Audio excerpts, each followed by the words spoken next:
கடைசி ஆராதனை, வருடத்தின் கடைசி ஆராதனை. அதிகமாய் பாட்டு பாடியே ஜெபம் பண்ணி ஆராதிச்சு முடிச்சிருக்கணும். அப்படிதான் நீ செய்த நன்மைகளை மறவேன், அவர் செய்த உபகாரங்களை மறக்க மாட்டேன், இப்படியெல்லாம் பாடினோம். நல்லா துதிச்சிங்க. இந்த ஆராதனை அப்படிதான் முடிக்க போகிறோம். நல்ல அதிக ஸ்தோத்திரங்களை செலுத்தி, துதிகளை செலுத்தி, அல்லேலூயா என்று ஆட்பரித்து ஸ்தோத்திரம் பண்ணிக்கிட்டே நம்ம புது வருடத்துக்குள்ளே நுழைய போகிறோம்.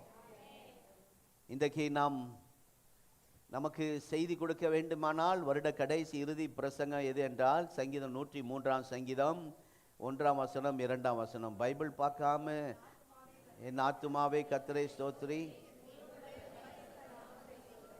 என் ஆத்துமாவே கர்த்தரை ஸ்தோத்திரி, கர்த்தர் செய்த சகல உபகாரங்களை மறவாதே.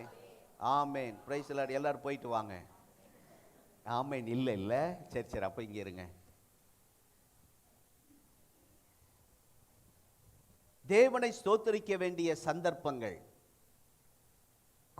பாருங்க ஜெனிஃபர், இந்த நேரம் துதிப்பது தான் ஆண்டவருக்கு ரொம்ப பிரியம். எல்லாம் நல்ல வசதியா சூழ்நிலை நல்ல சாதகமாக இருக்கும்போது துதிப்பது அது வேற. இஸ்ரவேல் ஜனங்கள் செங்கடலுக்கு முன்னாடி, செங்கடல் பின்னாடி நின்றுட்டு பார்வோன் துரத்திக்கிட்டு வரான். அந்த நேரத்தில் பாடி துதிச்சிருந்தாங்கன்னா மீறியாம நம்ம வெல்கம் பண்ணியிருக்கலாம். அவங்க தாண்டின பின்னாடி தான், செங்கடலை தாண்டின பின்னாடி தான் மகிமையாய் வெற்றி சிறந்த கர்த்தரை மகிழ்ந்து கொண்டாடுவேன்னு டான்ஸ் ஆடி பாடினாங்க. நான் அடிக்கடி நினைப்பேன், ஆனால் அந்த பாட்டு செங்கடல் தாண்டுவதற்கு முன்பாகவே பாடியிருக்கணும். நம்முடைய வாழ்க்கையில் ஒரு பிரச்சனை இருக்கும்போதே பாட்டு வரணும், ஸ்தோத்திரம் வரணும். அல்லேலூயா.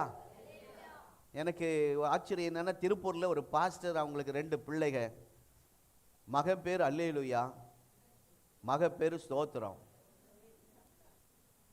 ஸ்கூலில் எப்படி கூப்பிடுவாங்க டீச்சரு? ஸ்தோத்திரம் பிரசன்ட், அல்லேலூயா. காலேஜில் அந்த தம்பி காலேஜ் போன அல்லேலூயா ஆஜர் சார் அப்படின்னு சொல்லுவார்ல. அப்போ அவங்க பிள்ளைகளை வச்சே எத்தனை பேர் எத்தனை ஸ்தோத்திரம் பண்ணாங்களோ தெரில. ரொம்ப சந்தோஷமாக இருக்குது அது கேட்கும்போது. அவர் ரொம்ப என்னை நேசிப்பார் அந்த அல்லேலூயா. எங்கே பார்த்தாலும் எங்கிட்ட அன்பாக பேசுவார். என்னோட இருந்து போட்டோ ஒன்று எடுத்துக்கொள்வார். கர்த்தருக்கு ஸ்தோத்திரம். 1 தெசலோனிக்கேயர் 5 அதிகாரம் 18 வசனத்தை நாம் எல்லாரும் திறந்து வாசிப்போம், சத்தமாய் வாசிப்போம். பைபிள் கொண்டு வராதவர்கள் டிவியில் பாருங்கள். 1 தெசலோனிக்கேயர் 5 அதிகாரம் 18 வசனம். எல்லாவற்றிலேயும் ஸ்தோத்திரம் செய்யுங்கள், அப்படி செய்வதே கிறிஸ்து இயேசுவுக்குள் உங்களை குறித்த தேவனுடைய சித்தமாயிருக்கிறது. அல்லேலூயா. உங்களை குறித்த ஒரு தேவ சித்தம் எது என்றால், நீங்கள் எல்லாரும் கர்த்தரை ஸ்தோத்திரிக்க வேண்டும். ஆமென். கர்த்தர் நல்லவர். தெசலோனிக்கே சபைக்கு சில ஆலோசனைகளை அப்போஸ்தலனாகிய பவுல் எழுதுகிறார். இந்த தெசலோனிக்கே சபை ஒரு அருமையான சபை. அந்த சபை நல்ல வெளிப்பாடுகளை பெற்ற சபை. இயேசுவின் 2ஆம் வருகைக்கு முன்பாக நடக்கிற ரகசிய வருகைக்கு ஆயத்தமுள்ள சபை. உயிர்த்தெழுதலை பற்றி நல்ல வெளிப்பாடுகளை பெற்ற சபை. இப்படிப்பட்ட சபைக்கு பவுல் தேவ சித்தம் எது என்று அந்த காரியத்தை குறிப்பிடுகிறார் என்றால், ஸ்தோத்திரம் செலுத்தணும். எல்லாவற்றிலேயும் ஸ்தோத்திரம் செலுத்துவதுதான் தேவ சித்தம் என்பதை வெளிப்படுத்துகிறார். அதாவது நம்ம பாஷையில் சொன்னால் நன்றியுள்ள இருதயம் நமக்கு இருக்கணும் சொல்லி ஆண்டவர் இந்த வருட கடைசியில் அதை விரும்புகிறார். ஆமென். நமக்கு ஒரு நன்றியுள்ள இருதயம். நம்ம சாப்பிடுவதற்கு முன்பாக என்ன செய்கிறோம்? ஸ்தோத்திரம் பண்ணி சாப்பிட்றோம். அதை ஆண்டவர் ஆசீர்வதிக்கிறார். சில சகோதரிகள் ஸ்தோத்திரம் பண்ணி சமையல் ஆரம்பிக்கிறாங்க. எல்லாமே ஜெபத்தோட ஸ்தோத்திரத்தோட ஆரம்பித்தா அது ரொம்ப ஆசீர்வாதமாக இருக்கும். தேவனுடைய நாம் ஸ்தோத்திரம். நம்ம ஒரு காரியத்தை பெற்ற பின் தான் ஏதாவது நம்ம கையில் வந்த பின்னாடி தான் அதை வாங்கிட்டு தேங்க்ஸ் சொல்லுவோம், நன்றி சொல்லுவோம். அப்படிதான் பழக்கம். சிலருக்கு அந்த பழக்கமும் இல்லை. சின்ன பிள்ளைகளுக்கு பெற்றோர் சொல்லி தருவாங்க, கொடுத்தாங்களே தேங்க்ஸ் சொல்லு, நன்றி சொல்லு அப்படின்னு சொல்லி தருவாங்க. சிலருக்கு அந்த பழக்கமே எவ்வளோ சொன்னாலும் வராது சிலருக்கு. ஆனால்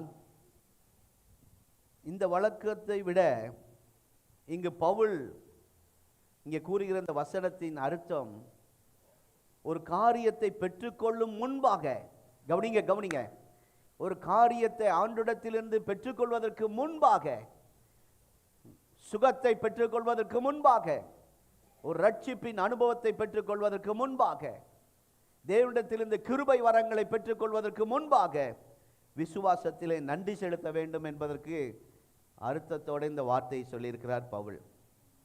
எல்லாவற்றிலேயும்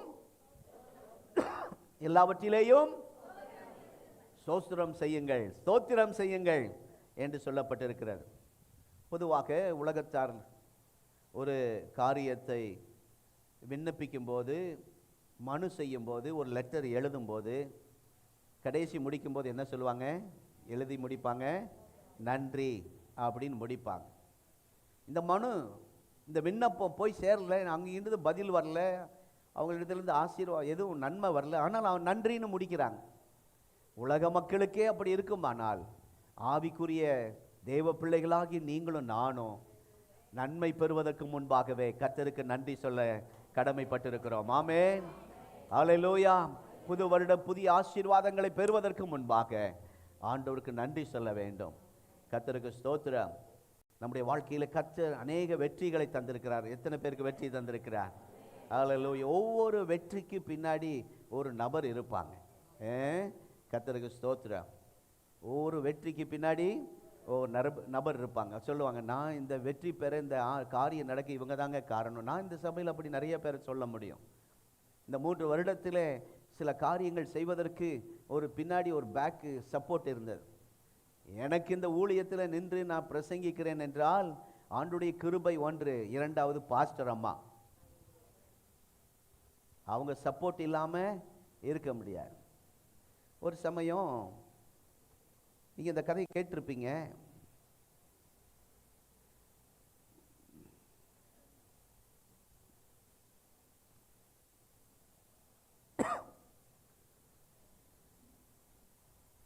ஒரு பெரிய குளத்தில் குதிச்சு நீந்தி அக்கறை போய் சேர்ந்தால் 1,00,000 பரிசு என்று ஒரு பெரிய கோடீஸ்வரன் சொன்னான்.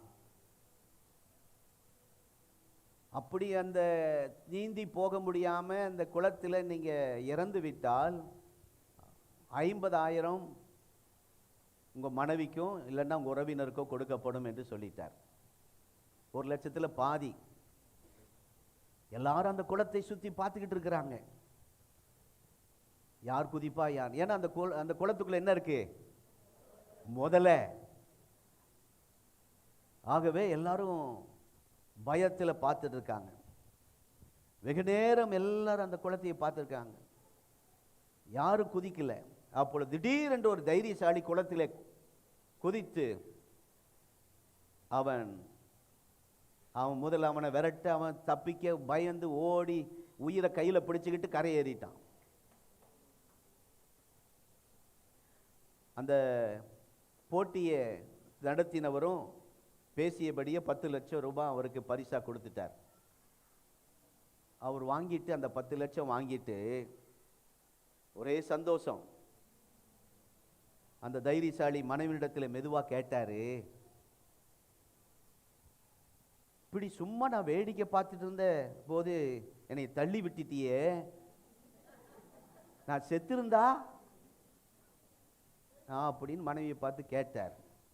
நான் சும்மா வேடிக்கை தானே பார்க்க வந்தேன், என்னை பிடிச்சி தள்ளி விட்டுட்டியே, நான் செத்திருந்தா அப்படின்னு கேட்டோடனே மனைவி சொல்கிறாங்க, அவங்க ரொம்ப அமைதியாக பதில் சொல்கிறாங்க, பதற்றம் இல்லாமல், எனக்கு 5,00,000 ரூபாய் கிடைச்சிருக்கும்.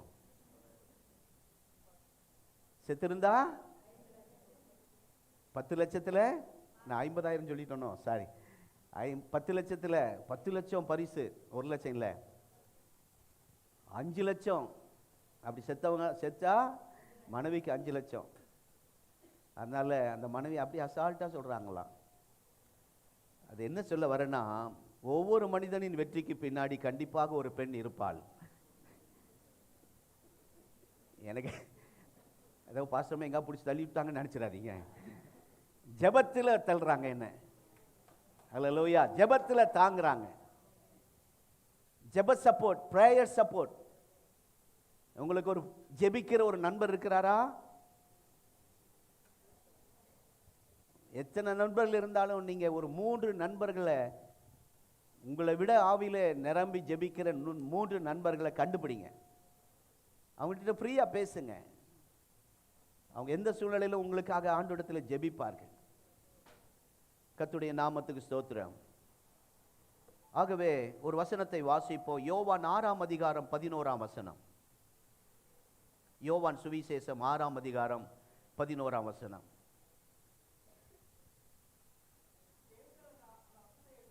இயேசு அந்த அப்பங்களை எடுத்து என்னங்க என்ன என்ன பண்ணி ஸ்தோத்திரம் பண்ணி, போதும், கரத்தில் இருக்கும் அந்த கொஞ்சத்துக்காக பிதாவை ஸ்தோத்தரித்தார். இந்த வருட கடைசியில சில நினைப்பாங்க, எனக்கு ஆண்டவர் நிறைய ஆசீர்வதிச்சா கொடுப்பேன் பாஸ்டர் ஊழியத்துக்குன்னு. அவங்க என்ன நிறைய வந்தாலும் கொடுக்க மாட்டாங்க. பாஸ்டர் எனக்கு கோடி கோடியா வந்து ஆண்டு வரணும் ஜெபம் பண்ணுங்க பாஸ்டர், லட்ச லட்சமா வரணும் ஜெபம் பண்ணுங்க பாஸ்டர், எல்லாம் நான் இடம் வாங்கி தந்துடுறேன் பாஸ்டர் சபைக்குன்னு. அது வந்துச்சுன்னா அவங்க அட்ரஸ் இல்லாமல் போயிடுவாங்க. அநேகர் அப்படி நான் பார்த்துருக்கிறேன். ஆனா அந்த கொஞ்சம் வருமானம் இருக்கே, அவங்க தாராளமா கர்த்தர் கொடுப்பாங்க. பல கோடி பல லட்சம் வந்தாதான் கொடுப்பேங்கிறது அது ஆண்டவர் ஏத்துக்க மாட்டார். இருக்கிறதுல நீ கொடு. இங்க நடக்கிற ஒரு அற்புதம், எனக்கு ஆச்சரியம்.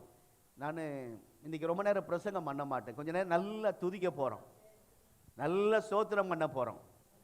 அதனால இதெல்லாம் கேட்ட பிரசங்கம், பல வருடங்களா கேட்ட பிரசங்கம். வனாந்தரத்திலே திரள் கூட்ட மக்கள், இயேசு அங்க இருக்கிறார்.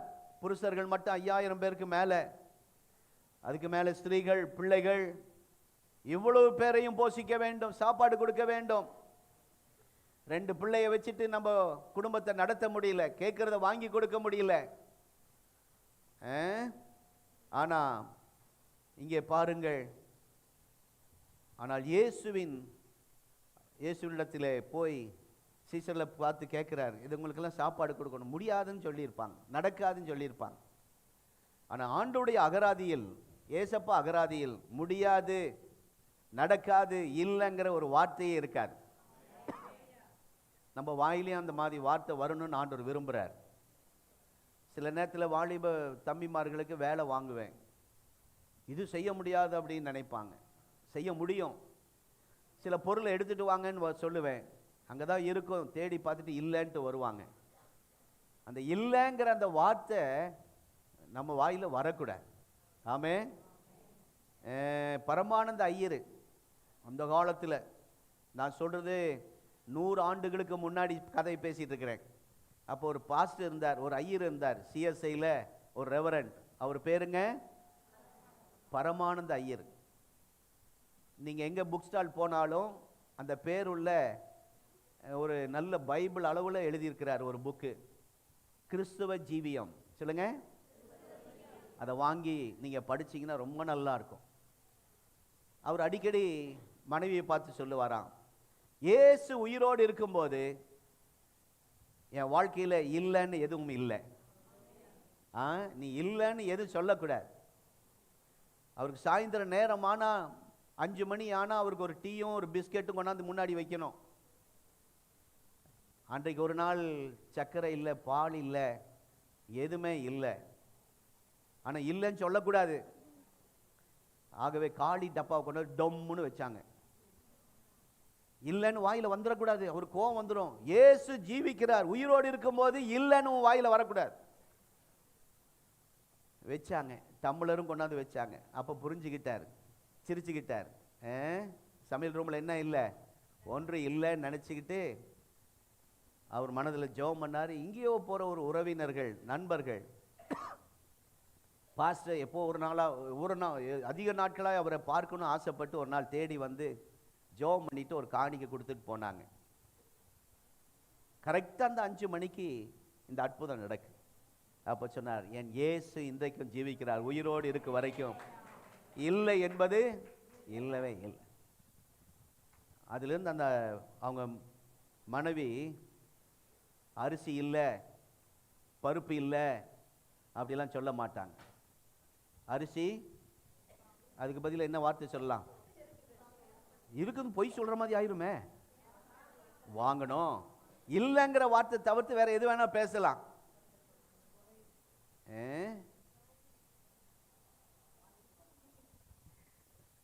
ஸ்தோத்திரம். அந்த அனுபவத்தில் கர்த்தர் இந்த நாட்களில் நம்மை நடத்துவாராக. என்ன சொல்ல வரேன்னா, இங்கே பாருங்க, இங்கே ஒரு அதிசயம் நடந்தது. இதோடைய ரகசியம் என்ன தெரியுமா? அந்த அப்பத்தை கையில் எடுத்து உன்னதத்தை நோக்கி, பிதாவை நோக்கி ஸ்தோத்திரம் பண்ணினார். அல்லேலூயா. ஜெபிக்கல, ஸ்தோத்திரம் பண்ணினார். பிதாவுக்கு நன்றி செலுத்தினார். இந்த வருட கடைசியில் நீங்களும் நானும் நம்முடைய பிள்ளைகளை கர்த்தருடைய கையில் ஒப்பு கொடுத்து ஸ்தோத்திரம் பண்ணுவோம். நம்முடைய பிள்ளைகளை அநேக ஆயிரங்களுக்கு ஆசீர்வாதமாய் வைப்பார். நம்முடைய கொஞ்சம் வருமானத்தை கர்த்தருடைய கையில் கொடுத்து ஸ்தோத்திரம் பண்ணுவோம். வருகிற புதிய ஆண்டு முழுவதும் கர்த்தர் அற்புதமாய் கர்த்தர் நம்மை நடத்துவார். ஆமென். மொத்த தேவையை இயேசு பார்க்கவில்லை, கூட்டத்தை பார்த்து இது எவ்வளவு அப்பம் இருக்கு? 5 அப்பம் 2 மீன். இதை பார்க்கல. இதை பார்த்தா விசுவாசம் குறைஞ்சிரும், சோர்வு வரும். ஆகவே இதை பார்க்கல, பிதாவை பார்த்தார். நீங்களும் கொஞ்சம் பலத்தோடு தான் வந்திருக்கீங்க. ஜெனிபர் அப்படி தான் வந்திருக்காங்க. எந்த நேரம் கீழே விழுந்தாலும் கஷ்டம், கொஞ்சம் பலத்தில் தான் வந்திருக்கிறாங்க. நீங்களும் கொஞ்சம் வருமானம் தான் இந்த திருப்பூரில் வாங்கிட்டு இருக்கிறீங்க. ஆனால் அந்த கொஞ்சத்தை இன்றைக்கு இந்த வருட கடைசியில் கர்த்தருடைய கையில் நம்மை முழுவதுமாய், நம்முடைய பிள்ளைகளை, நம்முடைய குடும்பத்தை, நம்முடைய உடைமைகளை கர்த்தருடைய கையில் ஒப்பு கொடுக்க போகிறோம். கொடுத்து ஸ்தோத்திரம் ஆண்டவரே, இந்த பிள்ளைகளை கொடுத்ததுக்காக ஸ்தோத்திரம். இந்த வருமானம், கொஞ்சம் வருமானத்தை கொடுத்ததுக்காக ஸ்தோத்திரம். அல்லேலூயா. அதை ஸ்தோத்திரம் பண்ணும்போது கர்த்தர் அதை ஏராளமாய் பெருக பண்ணுவார். கொஞ்சத்தை ஏராளமாய் பெருக பண்ணினார். தேவனுடைய நாமம் மகிமைப்படுவதாக. ஆகவே கொஞ்சத்திற்காக தேவனை ஸ்தோத்திரித்த உடனே அங்கு ஒரு அதிசயம் நிகழ்ந்தது. இந்த வருட கடைசியில, புது வருட உள்ளே நுழைவதற்கு முன்பாக இன்னும் நமக்கு 2 நாட்கள் தான் இருக்கிறது. எவ்வளவு ஸ்தோத்திரம் பண்றீங்களோ ஸ்தோத்திரம் பண்ணுங்க. அப்படிதான் ஒரு விசுவாசி இருந்தார். எப்பவும் ஸ்தோத்திரம் பண்ணிக்கிட்டே இருப்பார். கடைக்கு போனா பருப்பு வாங்கிட்டு வாங்கினா சோத்திரம் சோத்திரம் சோத்திரம் சோத்திரம் போவார். கடைக்காரர் என்ன, சோத்திரம் வந்துடும். யோ என்னையா சோத்திரங்கிற? சோத்திரமெல்லாம் ஒன்றும் இல்லை, எதுக்கு வந்த? அப்புறம் தான் ஞாபகம் வரும். சோத்திரம் பண்ணிக்கிட்டே இருப்பார். அந்த ஊர்க்காரங்கள்லாம் அவரை சிரிப்பாங்க. வேலைக்கு போகிற இடங்கள்லாம் இதான் சோத்திரம் வருது வா அப்படிங்குவாங்க. ஒரு நாள் அவர் ஸ்தோத்திரம் பண்ணிக்கிட்டே வேலைக்கு போனார். போன உடனே அவருடைய டிஃபன் பாக்ஸ், மதிய சாப்பாடு டிஃபனில் போட்டு அம்மா கொடுத்துருக்காங்க. கொண்டு போய் வைக்கும்போது ஸ்தோத்திரப்பா, ஸ்தோத்திர ஆண்டவரே, ஸ்தோத்திர ஆண்டவரேன்னு கொண்டு போய் வச்சார். அந்த சுரங்கத்துக்குள்ளே 1000 பேர் வேலை செய்கிறாங்க. ஒரு டிஃபன் 1000 டிஃபன் கொண்டாந்து வச்சிருக்காங்க. ஒரு ஆளு கூட வைக்கும்போது என்ன வைக்கல? ஸ்தோத்திரன்னு வைக்கல. எல்லாம் ஆத்திரன்னு தான் வச்சிருப்பாங்க. இவர் ஸ்தோத்திரன்னு வைக்கிறார். அப்போ அங்கே ஒரு செக்யூரிட்டி இருந்தார். அவர் கிண்டல் பண்ணாராம். ஏப்பா டிஃபன் வைக்கிறது கூட ஸ்தோத்திரமா? சாப்பிடும் போது ஸ்தோத்திரம் பண்ண பரவாயில்ல, அது கீழே வைக்கும் போது ஸ்தோத்திரமா? நல்ல கவனிங்க. அவர் வச்சுட்டு சுரங்கத்துக்குள்ள வேலைக்கு கீழே உள்ள போனார். போய் 2 படி கீழே இறங்கி இருக்க மாட்டார். கீழே பல 1000 படிகள் இருக்கு. நிலக்கரி வெட்டி எடுக்கிற, வெடி வைத்து வெட்டி எடுக்கிற அந்த சுரங்கம். ஒரு 2 படி கூட இறங்கி இருக்க மாட்டார். 2 ஸ்டெப்பு கூட போயிருக்க மாட்டாரு. திடீர்னு மேலேருந்து சத்தம், ஏய் ஸ்தோத்திரம், ஓடி வா, உன் டிஃபனை நாய் தூக்கிட்டு போகுது. அல்லாஹ்வை கும்பிடுறவன் டிஃபன்லாம் நல்லா இருக்கு. 33 கோடி தேவர்களை கும்பிடுற டிஃபன்லாம் பத்திரமா இருக்கு. இந்த சோத்திர டிஃபனு நாய் தூக்கிட்டு வேற அதுக்கு வேற எந்த டிஃபனும் கிடைக்காதா? அந்த சோத்திர டிஃபன் தான் கிடைக்குமா? நாய் தூக்கிட்டு ஓடுது. எல்லாம் கூப்பிட்டாங்க, அந்த செக்யூரிட்டி கூப்பிட்டார், ஏ சோத்திரம் ஓடி வா, உன் டிஃபனை தூக்கி நாய் போதும். அவர் பின்னாடியே ஓடுனார். இங்க இருந்து கிட்டத்தட்ட ஒரு அரை பரலாங்க, இங்க இருந்து ரயில்வே ஸ்டேஷன் வரைக்கும் ஓடி இருப்பார் நாயை துரத்திட்டே. அந்த டிஃபனை பிடுங்க. அந்த அம்மா அவ்வளோ நல்லா சமைச்சிருப்பாங்கன்னு நினைக்கிறேன். அந்த ஸ்மெல் அப்படி இருந்திருக்கும். சிலர்லாம் தக்காளி சட்னியா கறி குழம்பு மாதிரி இருக்கு. சில வீட்டில் தக்காளி சட்னி செய்வாங்க. சரி, ஃபாஸ்டிங் இந்த நேரத்தில் இதெல்லாம் சொன்ன கஷ்டம் இல்லை. சரி, அப்போ இவர் துரத்திக்கிட்டே ஓடினார் பாருங்க. கொஞ்ச நேரத்தில் ஒரு வெடி சத்தம் கேட்டது. ஏற்கனவே அந்த நிலக்கரி சுரங்கத்தில் ஒரு வெடி வச்சிருக்கிறாங்க. ரொம்ப நேரம் வெடிக்கல. அது வெடிக்காதுன்னு நினைச்சிட்டு எல்லாம் உள்ள 1000 பேர் உள்ள இறங்கிட்டாங்க. வெடிச்சு அது அப்படியே மூடி, குகை மூடி 1000 பேரும் செத்துட்டாங்க. நான் சொல்றது கதை இல்லை, கதை இல்லை, உண்மையா நடந்த சம்பவத்தை சொல்லிட்டு இருக்கிறேன். அப்பதான் இந்த செக்யூரிட்டி சொன்னாராம், சோத்திரம் உன்னை காப்பாத்திருச்சு. என்ன காப்பாத்துச்சு? சோத்திரம் உன்னை காப்பாத்துச்சு. என்ன காப்பாத்துச்சு? ஸ்தோத்திரம் உன்னை காப்பாத்துச்சுடா, காப்பாத்துச்சுப்பா அப்படின்னு பாராட்டினாங்களாம். ஆகவே இந்த ஸ்தோத்திரம் தான் இந்த வருட கடைசி வரைக்கும் நம்மை பாதுகாத்திருக்கிறார். ஆமே. நம்ம திறமையா வண்டி ஓட்டுறோம்னு நினைச்சிட்டு இருக்கிறோம். ஆமா, ஸ்தோத்திரம். வண்டியில பின்னாடி உட்காந்துட்டு போறவங்க அடிக்கடி நான் சொல்றேன், வீட்டு பிரச்சனையை பேசாதீங்க. ஸ்தோத்திரம். என்ன வண்டி ஓட்டுறீங்க, எப்படியா ஓட்டுறதுன்னு திட்டாதீங்க. ரோடு அப்படி இருக்கு, என்ன பண்ணுவாரு? திருப்பூர் ரோடு அப்படி இருக்கு. ஆகவே நீங்க ஜெபம் பண்ணுங்க, அடிக்கடி நம்ம திருப்பூருக்கு முதலமைச்சர் வந்து போவாராக, துணை அமைச்சர் வந்து போவாராக. அப்புறம் புரிஞ்சுக்கிட்டீங்கன்னு நினைக்கிறேன். ஏன்னா நாங்கள் அந்த ஒன்வேல வரும்போது பாஸ்டம்மா என்னங்க வண்டி ஓட்டுறீங்க அப்படிங்குவாங்க. வண்டி நான் நல்லா தான் ஓட்டுறேன், ரோடு அப்படி இருக்கு, தடா புட்டா தடா புட்டா தடா. அவங்களுக்கு குலுங்க கூடாது, அசையக்கூடாது. அந்த மாதிரி ஏதாவது ஒரு வண்டி இருந்தால் சொல்லுங்க. அவங்க உடம்பு அவ்வளோ வீக்கு, ஆனால் ஆவியில் பலனாக இருப்பாங்க. ஸ்தோத்திரம். ஏஞ்சல் போட்டு கொடுத்துருவியோ? போய் இருங்க. சரி, உனக்கு கேக் வாங்கி தரேன், சர்ப்ரைஸ் ஒன்று வச்சிருக்கேன். சரி, பாஸ்டமா இல்லையா? இவ்வளோ தைரியமாக பேசுறேன்டா. லைவ் போயிட்டு இருக்கு. ஏசப்பா சோத்திரம். என்ன சொல்ல வந்து எங்கே போயிட்டேன்? ஸ்தோத்திரம் தான். வண்டியில் போகும்போது ஸ்தோத்திரம் பண்ணிட்டு போங்க, அப்போதான் அவருக்கு ஓட்ட கிருபை கத்த தருவார். அந்த ஒன்வேல ரொம்ப கஷ்டம், ரொம்ப நாள் ஜெபம். என்ன ஆண்டவரே, ரோடு இப்படி இருக்கேன், நல்ல வேளை துணை அமைச்சர் வந்துட்டு போனதுக்காய் ஸ்தோத்திரம். இப்போ பாருங்க அழகா இந்த என்னது டைல்ஸில் வண்டி ஓட்டுற மாதிரி இருக்கு. கர்த்தருக்கு நல்லவர். ஒரு துணை அமைச்சர் வந்தாலே ரோடு இப்படி ஆகுதுன்னா, நம்முடைய ராஜாதி ராஜா வந்தா திருப்பூரே மாறும், சூழ்நிலைகள் மாறும்.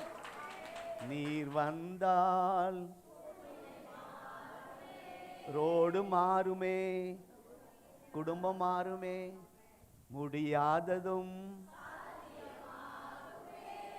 ஹல்லேலூயா, கர்த்தருக்கு ஸ்தோத்திரம். ஆகவே 5 அப்பங்களை அவர் பார்க்கவில்லை, கண்ணை மூடி வானத்துக்கு நேராய் உயர்த்தி விசுவாச கண்களோடு, என்ன கண்களோடு? விசுவாச கண்களோடு பார்த்தா. இப்போ நம்ம வருமானத்தை பார்த்தா ரொம்ப கஷ்டம்தான். கர்த்தருக்கு ஸ்தோத்திரம். இந்த ஊழியத்துக்கு வந்து 40 ஆண்டுகள் ஆண்டு எங்களுக்கு கொடுக்கிற காணிக்கையை நாங்கள் ஒரு நாளும் பார்க்க மாட்டோம். பார்த்தா ஊழியம் செய்ய முடியாது. விசுவாச கண்களோடு நாங்கள் பார்க்கறதுனால தேவைக்கு அதிகமாய் கர்த்தர் எங்களை ஆசீர்வதிக்கிறார். ஸ்தோத்திரம். கிறிஸ்துமஸ் தேவைகளை எல்லாம் அற்புதமாய் கர்த்தர் சந்தித்தார். ஆமென். அந்த தேவன் புது வருட தேவைகளும் உங்களுக்கு சந்திக்க வல்லவராய் இருக்கிறார்.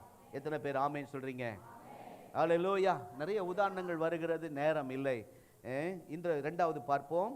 லூக்கா 10:21. லூக்கா சுவிசேஷம் 10ஆம் அதிகாரம் 21ஆம் வசனம்.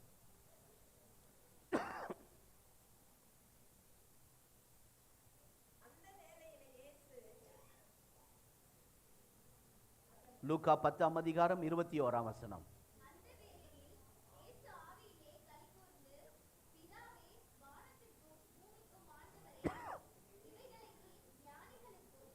இவைகளை நீர் ஞானிகளுக்கும் கல்விமான்களுக்கும் மறைத்து பாலகருக்கு குழந்தைகளுக்கு வெளிப்படுத்தினபடியால் உமக்கு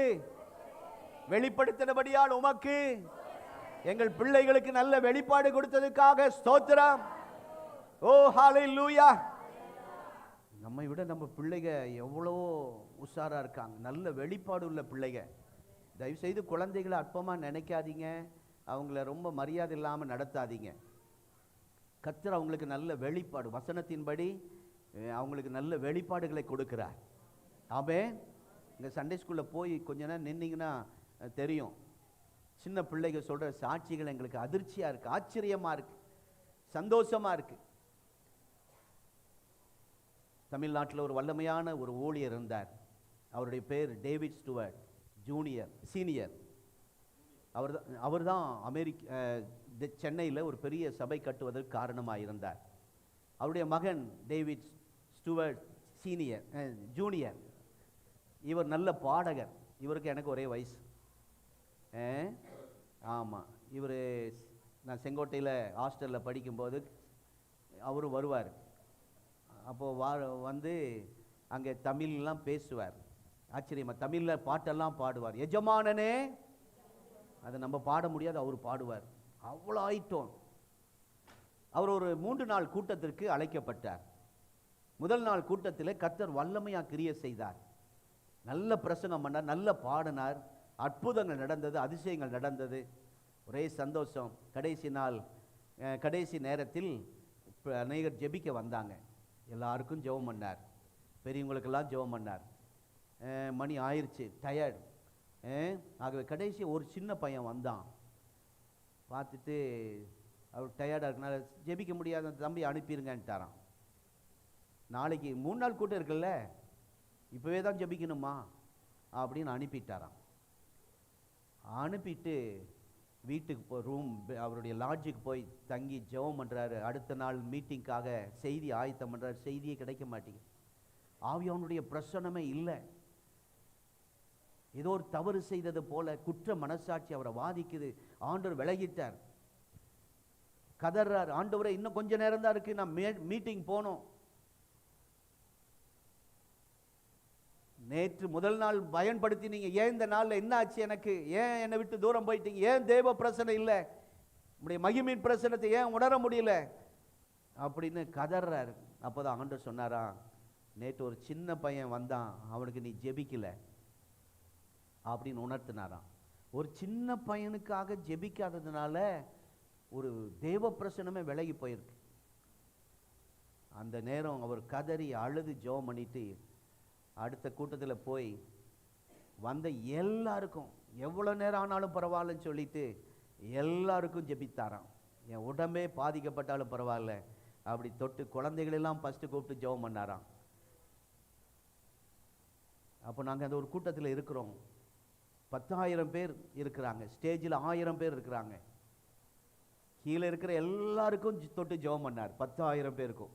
நான் நேரடியாக பார்த்து, அது மாத்திரமல்ல, மேடையிலேருந்து எங்கள் 1000 ஊழியர்களுக்கும் ஜெபம் பண்ணார். ஏன்னா அந்த பாதிப்பு அவருக்கு தெரியும். அந்த குழந்தை அற்பமாக எண்ணினதுனால கிருபையே போயிடுச்சு.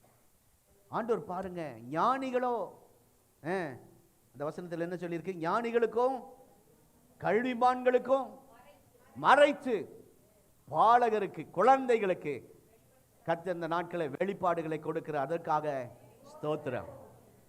குழந்தைகள் அற்பமாக நினைச்சிடக்கூடாது. ஒரு பெரிய வெளிப்படுத்தலை தேவன் கல்விமானு கொடுக்கல, ஞானிகளுக்கு கொடுக்கல, பாலகருக்கு அதை வெளிப்படுத்துறான்னு சொல்லப்பட்டிருக்கு. அந்த உன்னதமான வெளிப்பாடுகளை தேவன் பாலகருக்கு கொடுக்கிறார். கர்த்தருடைய நாமத்துக்கு ஸ்தோத்திரம். அருமையான கர்த்தருடைய பிள்ளைகளே, நமக்கு அந்த வெளிப்பாடை கர்த்தர் தருவாராக. ஒரு முறை ஒரு பெரிய மீட்டிங்கில் படிப்பறிவில்லாத ஒரு ஊழியர் எழுந்து பிரசங்கம் பண்ணினாராம். அவருக்கு பின்னாடி அமெரிக்காவிலேருந்து வந்த கெஸ்ட் ஸ்பீக்கர்லாம் உட்கார்ந்துட்டு இருக்கிறாங்க. பைபிள் காலேஜ் முடித்தவர்லாம் உட்கார்ந்துட்டு இருக்கிறாங்க. பல டிகிரி முடித்தவர்லாம் மேலே உட்கார்ந்துட்டு இருக்கிறாங்க. ஆனால் படிப்பறிவில்லாத, பைபிள் ஸ்கூல் போகாத அந்த போதகர் எழுந்து பிரசங்கம் பண்ணும்போது நல்ல வெளிப்பாடு வந்து கொண்டே இருந்ததாம். கூட்டம் முடிந்தவுடனே அந்த அமெரிக்காவிலேருந்து வந்தவர் போய் கை குலுக்கி, நான்லாம் இவ்வளோ படிச்சிருக்கிறேன், ஆனால் எனக்கு ஒரு வெளிப்பாடும் கிடைக்க மாட்டேங்குது, உமக்கு எப்படி இந்த வெளிப்பாடு கிடைச்சது? அவர் சொன்னாராம், இது கர்த்தருடைய கிருபை. ஆமென். வருகிற புதிய ஆண்டிலே கர்த்தர் உங்களுக்கு நல்ல வெளிப்பாடுகளை கர்த்தர் கொடுப்பாராக. ஆமென்ல ஸ்தோத்திரம் சொல்லணும். அங்க சொல்லியிருக்குல்ல, ஆண்டவர் பாலகருக்கு வெளிப்படுத்தினதுக்காக ஸ்தோத்திரம். ஹல்லேலூயா. தேசத்தை குறித்து, சபை குறித்து, நம்முடைய குடும்பத்தை குறித்து, நாளைக்கு என்ன ஆபத்து நடக்க போகிறோம் எல்லாம் வெளிப்பாடுகள் இனி சபையில கர்த்தர் தெளிவாய் தரப்போகிறார். நம்முடைய பிள்ளைகளுக்கு அந்த அபிஷேகத்தை கர்த்தர் தருகிறார். கரங்களை தட்டி, கரங்களை தட்டி. ஹல்லேலூயா. நம்முடைய ஆவிக்குரிய வாழ்க்கையில் ஒரு சத்தியத்தை குறித்த ஒரு வெளிப்பாடு நமக்கு அவசியம். நம்ம கடைசி காலத்தில் இருந்துட்டு இருக்கிறோம். துருபதேசம் பயங்கரமா போயிட்டு இருக்கு, நம்ம சபைக்குள்ளேயும் வந்துட்டு இருக்கு. ஒரு வெளிப்பாடு இல்லைன்னா நீங்க அவ்வளவுதான், எங்கேயோ போய் மாட்டிக்குவீங்க, குழப்பத்தில் சிக்கிடுவோம். எத்தனையோ பேருக்கு ஞானஸ்தான வெளிப்பாடு இல்லை. கிறிஸ்துவ குடும்பம் தான், பைபிளை படிக்கிறாங்க தான் டெய்லி, ஞானஸ்தான குறித்த வெளிப்பாடே இல்லை, எடுக்க மாட்டேங்கிறாங்க, அந்த வெளிப்பாடு இல்லை. இன்னும் அநேகருக்கு ஸ்தோத்திரம் பரிசுத்தாவின் அபிஷேக வெளிப்பாடு இல்லை. தேவ பிள்ளைகளை உங்களுக்கு ஒரு நல்ல வெளிப்பாடுகளை கர்த்தர் கொடுப்பாராக. ஒரு குழந்தை பெரியவர்களுக்கு முன்பாக எப்படி சொல்வதை அப்படியே நம்புகிறதோ, அதே போல நீங்களும் ஆண்டுடைய வார்த்தை இந்த வருடம் முழுவதும் அப்படியே நம்புனீங்க. பாலகர் நீங்க தான். ஆமென். அப்படியே விசுவாசிச்சீங்க. உங்களுக்காக கர்த்தர் நாம மகிமைப்படுவதாக. கர்த்தர் நம்மை பாலகர்களாய் மாற்றி இருக்கிறார். ஆமென். ஸ்தோத்திரம். இந்த பாலகர்களை போன்றவர்கள் ரொம்ப தாழ்மையா இருப்பாங்க, பிள்ளைகள் ரொம்ப தாழ்மையா இருப்பாங்க. அப்படிப்பட்ட அனுபவத்தை கர்த்தர் நமக்கு தருவார். இன்று ஒரு வசனத்தை வாசித்து நாம் ஜெபிக்க போகிறோம். யோவான் 11ஆம் அதிகாரம் 41ஆம் வசனம். யோவான் சுவிசேஷம் 11ஆம் அதிகாரம் 41ஆம் வசனத்தை வாசியுங்கள். கல்லை எடுத்து போட்டார்கள். இயேசு தம்முடைய கண்களை ஏறெடுத்து, பிதாவே நீர் எனக்கு செவி கொடுத்தபடியினால் உம்மை ஸ்தோத்தரிக்கிறேன். அப்படின்னா அற்புதம் நடந்துருச்சா? நடக்கலையே. லாசரு இன்னும் செத்து தான் உள்ளதான் இருக்கிறான், உயிரோட வெளியே வரல. ஆனா ஆண்டவர் என்ன சொல்றாரு? என் ஜெபத்தை கேட்டதுக்காக ஸ்தோத்திரம், அற்புதம் நடந்ததுக்காக ஸ்தோத்திரம். நல்லா புரிஞ்சுக்கிட்டீங்க நான் நினைக்கிறேன். அதிசயத்தை காணும் முன்பே தேவனை ஸ்தோத்திரிக்க வேண்டும். அற்புதத்தை காணும் முன்பே தேவனை ஸ்தோத்திரிக்க வேண்டும். அல்லேலூயா. கர்த்தருடைய நாமத்துக்கு ஸ்தோத்திரம். நம்ம அதிசயத்தை கண்டாதான், ஏதோ ஒரு அற்புதம் கண்டாதான் சாட்சி சொல்வேன்னு சொல்லுவோம். ஆனா இங்க அப்படி இல்லை. இந்த பெரிய அற்புதத்தை செய்யும் முன்பு ஜெபிக்க வேண்டும். இயேசு ஜெபித்தார். எப்பொழுது? அற்புதம் நடப்பதற்கு முன்பாக, அதிசயம் நடப்பதற்கு முன்பாக. ஆகவே உங்க வீட்டில் ஒன்று இல்லையா சாப்பிட, அதுக்கு முன்னாடி நல்ல ஸ்தோத்திரம் பண்ணுங்க. ஆண்டவரே நல்ல பிரியாணி கொடுத்ததுக்காக ஸ்தோத்திரம். அல்லேலூயா. ஆமா, நல்ல ட்ரெஸ் இல்லையா, ஆண்டவரே எங்களுக்கு நல்ல மேன்மையான வஸ்திரம் கொடுத்திருப்பதற்காக ஸ்தோத்திரம். இல்லாததை இருப்பதை போல நம்முடைய ஆண்டவர் அழைக்கிறவர். அல்லேலூயா. இயேசு இந்த பெரிய அற்புதத்தை செய்யும் முன்பு ஆண்டவர் லாசரு மரித்த பின்னும் 2 நாள் லேட்டா வரார். ஏன் தெரியுமா? உங்க வாழ்க்கையில சில லேட் ஆகும்போது சோர்ந்துடாதீங்க. நான் சொல்றேன், பைபிள் இருக்கான்னு கேட்காதீங்க. நான் நினைக்கிறேன் இந்த லாசருவுக்காக ஆண்டவர் ஜெபம் பண்ணிக்கிட்டே இருந்திருப்பார். 3 நாள் கழித்து வருகிறார். இந்த 3 நாள் நல்லா ஜெபம் பண்ணிக்கிட்டே இருந்திருப்பார். நம்ம சில காரியங்கள் தாமதம் ஆகிறது என்றால் ஆண்டவர் உங்களுக்காக ஜெபம் பண்ணி கொண்டு இருக்கிறார். ஆமென். தேவன் பதில் கொடுப்பார் என்ற விசுவாசத்தோடும் மகிழ்ச்சியோடும் கல்லறைக்கு முன்பாக வந்து நிற்கிறார். ஏன்னா அவ்வளோ நல்ல ஜெபம் பண்ணிட்டு வரார். நீங்களும் ஜெபம் பண்ணிட்டு வந்தீங்கன்னா சபைக்குள்ள வரும்போதே கர்த்தருடைய வார்த்தை உங்களை நோக்கி வரும். ஆமென். இல்லாட்டினா போர் அடிக்கும். இப்போ உள்ள பிள்ளைங்க என்ன சொல்றாங்க? போர் அடிக்குது, டிவி போடுங்க. போர் அடிக்குது, செல்போனை கொடுங்க. இத்தூண்டு பிள்ளைகளுக்கு போர் அடிக்குதான். என்னமோ பிறந்த குழந்தைக்கு என்னங்க என்னமோ காடெல்லாம் மரத்தையெல்லாம் வெட்டி தள்ளிட்டு வந்த மாதிரி இந்த காலத்து பிள்ளைகளை பார்க்குறோம். அருமையான தேவ பிள்ளைகளை, இயேசு அங்கே வந்து நின்று அற்புதம் நடப்பதற்கு முன்பாக விசுவாசத்தோட அங்கே பிதாவை நோக்கி ஸ்தோத்திரம் பண்ணினார். ஆமென். அதிசயத்தை காணும் முன்பு தேவனை ஸ்தோத்திரிங்கள். எத்தனை பேர் ஆமென் சொல்றீங்க? அற்புதம் செய்வார், அதுக்கு முன்னாடியே ஸ்தோத்திர ஆண்டவரே, உம்மை துதிக்கிற ஆண்டவரே என்று துதிக்க ஆரம்பியுங்கள். கர்த்தர் உங்களுக்கு உதவி செய்வார். அதுக்கு தான் சபைக்குள்ள கர்த்தர் உங்களை கொண்டு வந்து. சங்கீதம் 100 சங்கீதம் 4 அவர் வாசல்களில் துதியோடும் அவர் பிரகாரங்களில் புகழ்ச்சியோடும் பிரவேசித்து. உள்ள வரும்போது எப்படி வரணும்? எப்படி சர்ச்சுக்குள்ள வரும்போது வரணும்? தூங்க விடாம கூட்டிட்டு வர்றத பாரு. சர்ச்சு ஒரு நாள் ரெஸ்ட் எடுக்கிறது இல்லை. சர்ச்சு எங்க ஓடி போயிடும்.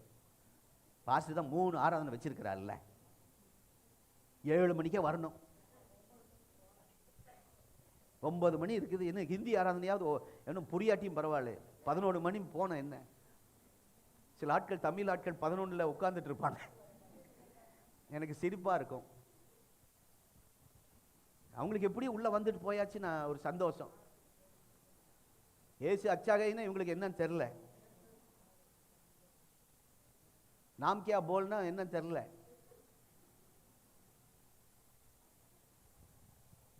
ஸ்தோத்திரம். இங்கே பாருங்க, உள்ள வரும்போதே ஆண்டவரை ஸ்தோத்திரிப்பதற்காக தான் சர்ச்சுக்குள்ளேயே வரோம். எத்தனை பேர் ஆமென் சொல்றீங்க? அப்படி ஸ்தோத்திரம் பண்ணிக்கிட்டே ஒவ்வொரு படி ஏறும்போதும், லிப்ட் மேலே ஏறும்போதும் ஸ்தோத்திரம் ஸ்தோத்திரம் சொல்லிக்கிட்டே வாங்க. ஆமென்.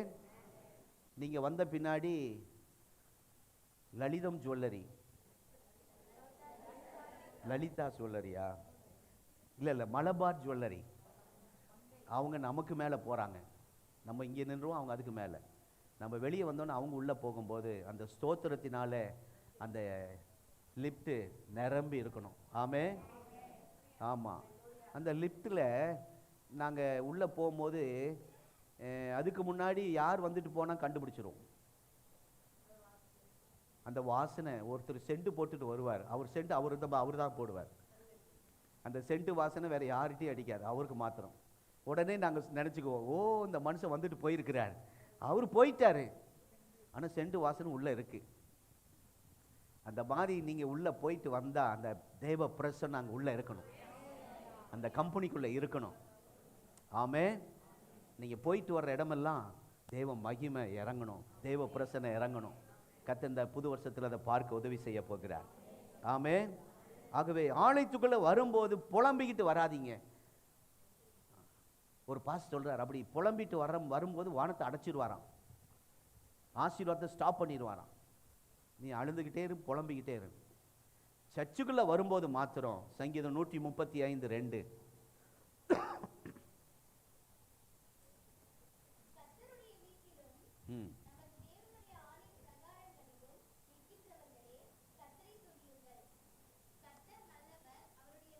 தேவனுடைய ஆலய பிரகாரங்களில் உட்கார்ந்திருக்கிறவர்களே, யாரும் நிக்கலையே, நிற்கிறவர்களே கர்த்தரை துதியுங்கள். உள்ள ஆலயத்தில் வந்து நம்ம உட்காரும் போது நிற்கும் போது என்ன செய்யணுமா? எல்லாரும் அல்லேலூயா சொல்லுங்க, எல்லா ஸ்தோத்திரம் பண்ணுங்க. இப்படிதான் போயிட்டு இருக்கு சபைகள். பாஸ்டர் சொன்னாதான். ஆனால் நான் சின்ன பையனாக இருக்கும்போது எங்கள் அப்பா பிரசங்கம் பண்ண ஸ்தோத்திரம் பாட்டு வந்துட்டு இருக்கோம், அல்லேலூயா பாட்டு வந்துட்டு இருக்கோம். அந்த மாதிரி சபைகள் இருக்கா? இன்னும் எங்காவது இருக்கா சொல்லுங்க, ஒரு முறை போயிட்டு வரலாம். எங்கள் அப்பா ஒரு நாள் அல்லேலூயா சொல்லுங்க சொல்ல மாட்டார், ஸ்தோத்திரம் சொல்லவே மாட்டார். அவர் பிரசங்கம் பண்ணிக்கிட்டே இருப்பார், சத்தம் பாட்டு வந்துக்கிட்டே இருக்கு, அல்லேலூயா ஆமென் ஸ்தோத்திரம் அப்படின்னு வந்துட்டு இருக்கோம். அந்த நிலைமைக்கு நம்முடைய சபையை கர்த்தர் கொண்டு வருவாராக. எத்தனை பேர் ஆமென் சொல்றீங்க? இப்போல்லாம் வேற மாதிரி போயிட்டு இருக்கு. ஸ்தோத்திரம் எந்த இடத்துல சொல்லணும் தெரியாமல் போயிடுச்சு. அல்லேலூயா எந்த இடத்துல சொல்லணும் தெரியாமல் போயிடுச்சு. ஒரு பெரிய பிரபல்யமான ஒரு ஊழியர், பேரை சொல்ல மாட்டேன், அவர் டிவியில் பேசுகிறார். ஆயிரக்கணக்கா சாத்தான் இருக்கிறான் பாருங்க. அவன் ஒரு நாள் வந்தான், அல்லேலூயா சொல்லுங்க அப்படிங்கிறான். பிசாசு வந்ததுக்கு ஒரு அல்லேலூயாவான் இல்லை, அவன் வந்தான். ஆனால் ஆண்டவர் அவனை ஜெயித்து, ஆண்டவர் பெரிய வெற்றி எனக்கு தந்தார், அல்லேலூயா சொல்லுங்கன்னா பரவாயில்ல. சிலருக்கு சாட்சி சொல்லும் போது வாயில் அடுத்த வார்த்தை வர, சோத்திரம் சோத்திரம், வார்த்தை வராததுனால சோத்திரமா? அப்படி சொல்லக்கூடாது. ஆண்டவரை மகிமைப்படுத்துகிற நேரத்தில், ஒன்றுமில்லாத நேரத்தில், நம்முடைய கையில் கொஞ்சமாக இருந்தாலும் ஸ்தோத்திரம் வரணும் வாயில். ஆகவே தான் தாவீது சொல்றார், சங்கீதம் 34:1, என் வாயில் எப்பொழுதும் பபுள் கேம் இருக்கும், என் வாயில் எப்பொழுதும் பூமர் இருக்கும். அப்படியே சொல்லியிருக்காரு. நான் ஒரு நாள் அப்படி மீன் குழம்பு சாப்பிட்டுட்டேன். நான் ஜெபிக்கணுமே, எல்லாரும் கிட்ட வந்து நிற்பாங்கல்ல, அந்த மீன் வாசம் அடிக்கணும்னு போட்டுக்கிட்டேன். அதுவும் மென்னுக்கிட்டே இருக்கிறேன். அப்போதான் உணர்வு வந்துச்சு, இவ்வளவு நேரம் சோத்திரமா நான் போயிட்டேனே, வாங்க மென்னுக்கிட்டே. யூஸ் பண்ணுறவங்கள தப்பாக சொல்லலை. அது அந்த நேரம் எவ்வளவோ சோத்திரம் பண்ணியிருக்கலாம். ஆமே. இப்போ ஒரு தீர்மானம் பண்ணுங்க. இப்போ பஸ்ஸில் போகிறவங்க, அதே நேரத்தில் பைக் ஓட்டுறோம், கார் ஓட்டுறோம், கண்ணை மூடி சோத்திரம் பண்ணிடாதீங்க. பாசு சோத்திரம் பண்ண சொன்னான், அல்லேலூயா ஸ்தோத்திரம். யூடியூப்பில் நான் பார்த்து ஒரு டிரைவர் நல்லா தூங்கிட்டு இருக்கிறார். பின்னாடி நிறைய ஜனங்க, அது டிராவல்ஸ், ஒருத்தன் தட்டி எழுப்பி காட்டுறான், ஐயோ பாரியா, சும்மா அப்படி ஜோக் காட்டுறாங்க. என்ன சொல்ல வரேன்னா, ஸ்தோத்திரம் சொல்ல வேண்டிய நேரத்தில் ஸ்தோத்திரம் சொல்லணும். ஆமென். அல்லேலூயா சொல்ல வேண்டிய நேரத்தில் அல்லேலூயா வரணும். ஆமென். ஆலயத்துக்கு வரும்போது வசனத்தை கொடுக்கிறாரே, அதுக்காக ஸ்தோத்திரம். ஆலயத்துக்குள்ள வரும்போதே மகிமையால் நம்மை நிரப்புகிறாரே, ஸ்தோத்திரம். ஆலயத்துக்குள்ள வரும்போது நம்ம நினைச்சிட்டு வந்ததை கர்த்தர் பேசுறாரு, அதற்காக ஸ்தோத்திரம். அல்லேலூயா. ஒரு கொடுக்கிற அந்த பாக்கியத்தை கர்த்தர் தந்திருக்கிறாரே, ஸ்தோத்திரம். ஆண்டவருக்காக உழைக்க கிருபை தந்திருக்கிறாரே, ஸ்தோத்திரம். பலவீனத்தில் பலன் தந்தாரே, ஸ்தோத்திரம். சோதனையில் ஜெயம் தந்தாரே, ஸ்தோத்திரம்.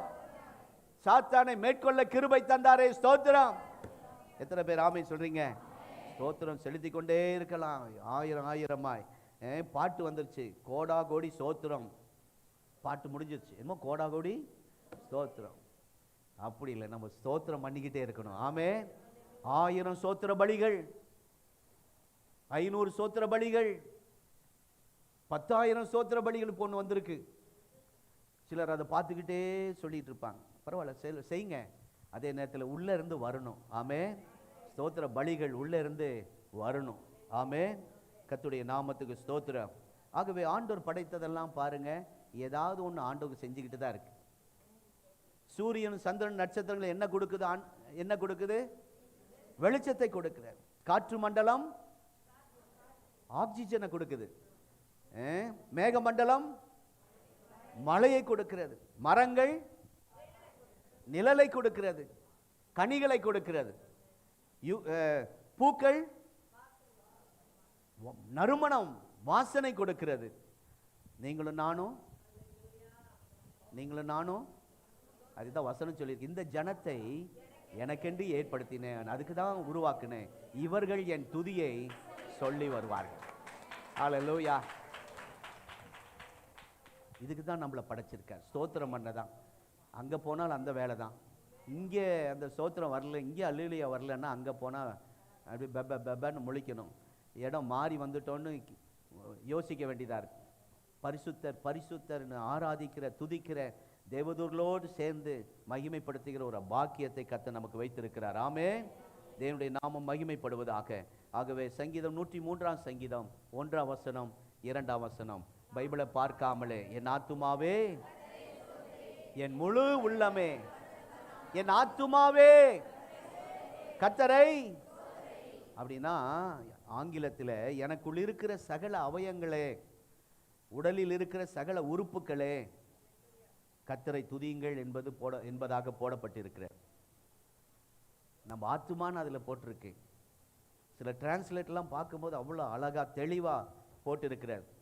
அப்போனா நம்முடைய அப்படியே சொல்லுங்க, நம்முடைய இருதயம். எல்லாரும் எழும்புவோம். ஒரு சின்ன ஜெபம் பண்ணிட்டு அப்புறம் ஹல்லேலூயா. நம்முடைய இருதயத்துக்காய் ஸ்தோத்திரம் பண்ணுவோம் எல்லாரும். ஆண்டவரே, என் ஆத்துமாவே கர்த்தரை ஸ்தோத்திரிங்கிற மாதிரி சகல நமக்குள்ள இருக்கிற ஒவ்வொரு பாகங்களை சொல்லி ஸ்தோத்திரம் பண்ண போறோம். சத்தமா சொல்லுங்க. எல்லாரும் கண்ணை மூடி கைகளை உயர்த்தி சொல்லுங்க, ஆண்டவரே எனக்கு நல்ல இருதயத்தை கொடுத்திருப்பதற்காய் ஸ்தோத்திரம். சொல்லுங்க. வெறும் ஸ்தோத்திரம் சொல்லாதீங்க. இந்த இருதயத்துக்காய் ஸ்தோத்திரம். கை வச்சு ஸ்தோத்திரம் பண்ணுங்க. இருதய வழிகளை கர்த்தர் மாற்றுவார். இருதயத்தில் இருக்கிற பழுதுகள்லாம் மாற்றப்படும். ஒரு ஆபரேஷன் இப்பொழுதே நடக்கும். தெய்வீக சுகத்தை கர்த்தர் கட்டளையிடுவார். இருதயத்துக்குள்ள இருக்கிற அந்த பாரங்கள் விலகும். சொல்லுங்க, இருதயத்தில் கை வச்சு, ஆண்டவரே இந்த நல்ல இருதயத்துக்காய் ஸ்தோத்திரம். நுரையீரலுக்காய் ஸ்தோத்திரம். ஆண்டவரே சுவாச பைக்காய் ஸ்தோத்திரம். ஆண்டவரே சிறுகுடலுக்காய் ஸ்தோத்திரம். பெருங்குடலுக்காய் ஸ்தோத்திரம். கல்லீரலுக்காய் ஸ்தோத்திரம். பித்த பைக்காய் ஸ்தோத்திரம். ஓ வெள்ளை அணுக்களுக்காய் ஸ்தோத்திரம். சிகப்பு அணுக்களுக்காய் ஸ்தோத்திரம். நரம்புகளுக்காய் ஸ்தோத்திரம். தசைகளுக்காய் ஸ்தோத்திரம். சுவாச மண்டலங்களுக்காய் ஸ்தோத்திரம். உணவு மண்டலங்களுக்காய் ஸ்தோத்திரம். செவி மண்டலங்களுக்காய் ஸ்தோத்திரம். பார்வை மண்டலங்களுக்காய் ஸ்தோத்திரம். ஆயிரக்கணக்கான மண்டலங்கள் எங்களுக்குள்ளே இயங்குகிறது. ஆகவே நாங்கள் உம்மை ஆராதிக்கிறோம், உம்மை துதிக்கிறோம், உம்மை ஸ்தோத்திரிக்கிறோம். ஷபா ரபா ரிபா ராதா ராகா பாலபா ரீதா ரபா பாபா. இயேசுவின் வல்லமை சரீரம் முழுவதும் பாய்வதாக. ஒவ்வொரு உறுப்புகளும் பலனடைவதாக.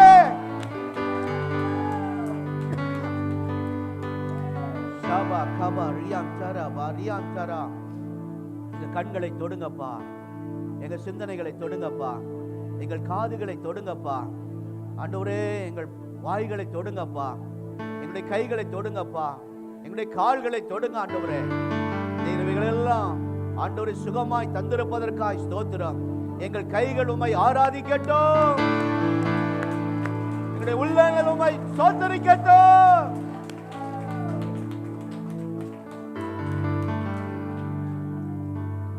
ஒரு பாடல் நேரம் காணிக்கை எடுப்போம்.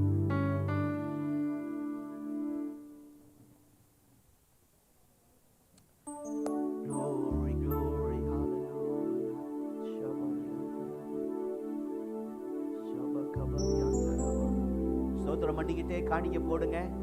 ஸ்தோத்திரம் ஸ்தோத்திரம்னு போடுங்க. அப்படி ஜெபத்தோட காணிக்க போடுங்க.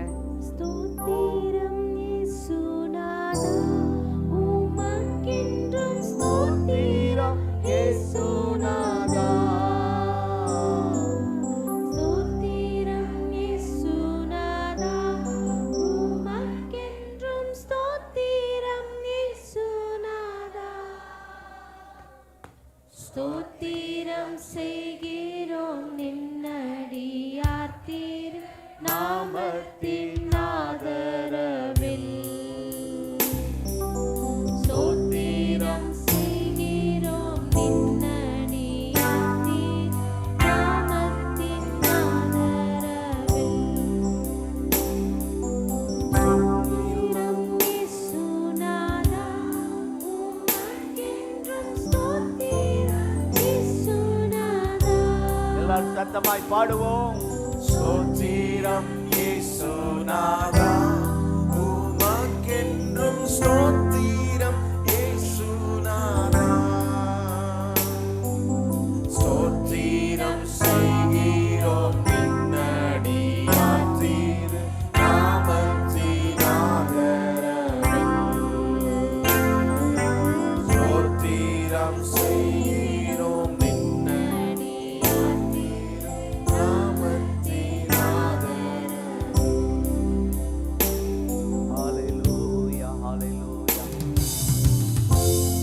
இன்று மாலை 6 மணிக்கு அந்த ஆலோசனை கூட்டம், பிளானிங் மீட்டிங். ஏன்னா புதிய ஜனங்கள் நிறைய வருவாங்க. அவங்கள புதுசாக வர்றவங்க ரட்சிக்கப்படணும். நேற்று ஒருத்தர் எனக்கு ஃபோன் பண்ணார். சார், எங்கள் கம்பெனியில் உங்கள் சபைக்கு வர ஒரு வேலை செய்கிறாரு. அவர் எவ்வளோ நாள் கூப்பிட்டுருக்கிறாரு. நான் புது வருஷத்துலேருந்து ஒரு தீர்மானம் எடுத்திருக்கேன். இனி அந்த சர்ச்சுக்கு நான் வரலான்ட்டு தீர்மானம் பண்ணியிருக்கேன். இப்படி புது ஜனங்க வருவாங்க, அவங்கள நீங்கள் விசாரிக்கணும், அன்பாக ஏற்றுக்கொள்ளணும், அவங்கள ரட்சிக்கப்படுவாங்க. ஆமே. ஆகவே வர முடியாதவர்கள், எனக்கு ஊழியம் செய்யணும், அந்த பொறுப்பாக அந்த பணிகள்லாம் செய்யணும் ஆசை இருக்குது, சாயந்தரம் வர முடியாத சூழ்நிலை அப்படின்னா பரவாயில்ல, பாஸ்டர் சாம் அவர்களிடத்தில் ஃபோன் பண்ணி நீங்கள் என்ன பணி செய்யணும் விரும்புகிறீங்களோ அதை நீங்கள் சந்தோஷமாக வெல்கம் பண்ணுறதுக்கு ஒரு குரூப் வேணும், வாகனங்களை பராமரிக்க ஒரு குரூப் வேணும் இல்லைங்க ஏபி பிரதர், காணிக்கை எடுக்க, டீ கொடுக்க, சர்ச்சு அரேஞ்ச்மெண்ட் பண்ண, கீழே ஒரு டீம் கவனிக்க. அதனால் நீங்கள் இந்த மீட்டிங் வர முடியாட்டியும் சகோதரிகளும் நீங்கள் வரணும். அதனால் ஃபோன் பண்ணி இந்த பணி நாங்களும் செய்ய விரும்புகிறோம் அப்படின்னு ஒரு ஃபோனில் சொல்லிடுங்க. நாங்கள் அதை பேர் எழுதி வச்சுக்குவோம். நம்ம எல்லாம் சேர்ந்து தேவனுடைய நாமத்தை மகிமைப்படுத்த போகிறோம். அல்லேலூயா. நல்ல பிதாவே, இந்த ஆசீர்வதிக்கப்பட்ட காலை வேளைக்காய் ஸ்தோத்திரம். என்னுடைய உள்ளம் துதியினாலும் ஸ்தோத்திரத்தினாலும் நிரம்பி இருப்பதற்காய் நன்றி. அல்லேலூயா. இன்னும் கொஞ்ச நாட்களிலே பொங்கல் கொண்டாட போகிறோம் ஆண்டவரே. அதுக்கு முன்பாகவே துதியினால் எங்கள் உள்ளம் பொங்குவதற்காய் ஸ்தோத்திரம், மகிழ்ச்சியினால் பொங்குவதற்காய் ஸ்தோத்திரம், அபிஷேகத்தினால் பொங்குவதற்காய் ஸ்தோத்திரம். இந்த துதி ஒரு நாள் எங்கள் வாழ்க்கையில குறைந்து போகிறார். ஸ்தோத்திர பலி செலுத்துகிறவன் என்னை மகிமைப்படுத்துகிறான் என்று சொன்னீரே. ஸ்தோத்திர பலி செலுத்த கிருபை தாங்க ஆண்டவரே. உம்மை மகிமைப்படுத்தி கொண்டே இருக்க கிருபை தாங்க. கொஞ்சத்திலும் நாங்கள் ஸ்தோத்திரம் பண்ணணும் ஆண்டவரே. அல்லேலூயா. ஆண்டவர் அற்புதம் நடப்பதற்கு முன்பாகவே நாங்கள் ஸ்தோத்திரம் பண்ணணும் ஆண்டவரே. அந்த அனுபவத்துக்குள்ளே நம்முடைய பிள்ளைகளை எங்களை நடத்துவீராக. வந்த ஒவ்வொருவரையும் ஆசீர்வதியும். இந்த பனிகாலங்கள் யாருக்கும் வைரஸ் காய்ச்சல் பரவாதபடி காத்தரும். அந்த பாதிப்புல வந்திருப்பார்களானால் இயேசுவின் ரத்தம் சகல பலவீனத்தை நீக்கி பாவங்களை மன்னிக்கிறது போல வியாதிகளை குணமாக்க வேண்டும் என்று நாங்கள் ஜெபிக்கிறோம். உம்முடைய வல்லமை அனுப்பி அவர்களை குணமாக்கும் அப்பா. உம்முடைய வார்த்தை அனுப்பி குணமாக்கும். இங்கே வந்திருக்கிற ஒவ்வொரு பாதிக்கப்பட்ட மக்களை தொடுவீராக. இந்த ஆராதனைக்கு வர முடியாமல் லைவ்ல பார்த்து கொண்டிருக்கிற ஒவ்வொரு பலவீனப்பட்டிருக்கிற ஒவ்வொரு கர்த்தருடைய பிள்ளைகளையும் நீ தொட்டு சுகமாக்குவீராக. ராஜனுடைய மனைவிக்கு ஆபரேஷன்ல கர்த்தருடைய தயவுள்ள கரம் கூட இருப்பதாக. மகள் ஜெனிஃபரை ஜீவனுள்ள சாட்சியாய் நிறுத்துவீராக. வந்திருக்கிற எல்லா குடும்பங்களையும் ஆசீர்வதியும். சுகபத்திரமாய் செல்லவும், புது ஆண்டிலே நாங்கள் சேர்ந்து உம்முடைய நாமத்தை உயர்த்தவும் கிருபை தாரும். தாழ்த்தி ஒப்பு கொடுக்கிறோம் இயேசுவின் இனிய நாமத்தில் பிதாவே. நம்முடைய கர்த்தராகிய இயேசு கிறிஸ்துவின் கிருபை, பிதாவாகிய தேவனுடைய அன்பு, பரிசுத்த ஆவியானுடைய ஐக்கியம் இந்த ஆராதனையில் கலந்து கொண்டு ஒவ்வொரு தேவ பிள்ளைகளோடு சதா காலமும் நிலைத்திருப்பதாக. எல்லாருக்கும் ஸ்தோத்திரம். பிரைஸ் எல்லாம்.